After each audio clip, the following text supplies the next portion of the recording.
રાજ્યમાં આગામી દિવસોમાં ફરી એકવાર વરસાદનો નવો રાઉન્ડ શરૂ થવાની શક્યતા છે. ભારતીય હવામાન વિભાગે બંગાળની ખાડીમાં બનેલી એક સિસ્ટમને કારણે ગુજરાતમાં ભારે વરસાદની આગાહી કરી છે. આ સિસ્ટમ રાજસ્થાન તરફ આગળ વધશે, જેની સીધી અસર ગુજરાત પર જોવા મળશે. જો આ સિસ્ટમ ગુજરાત પરથી પસાર થશે તો રાજ્યના કેટલાક વિસ્તારોમાં અતિભારે વરસાદ પડી શકે છે. આગામી 2 દિવસ માટે વરસાદનું અનુમાન.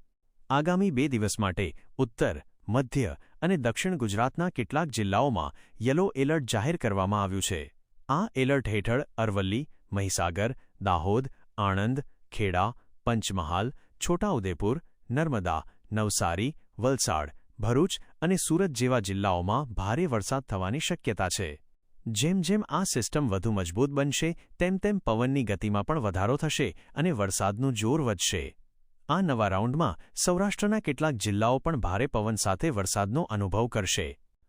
વરસાદને કારણે બંધ થયેલા માર્ગો. છેલ્લા કેટલાક દિવસોથી પડી રહેલા ભારે વરસાદને કારણે રાજ્યમાં અનેક વિસ્તારોમાં જળબંબાકારની સ્થિતિ સર્જાઈ છે.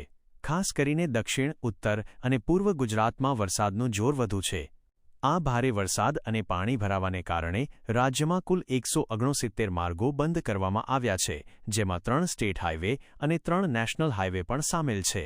સૌથી વધુ માર્ગો નવસારી 32, પોરબંદર 28 અને સુરત 22 જિલ્લામાં બંધ કરાયા છે.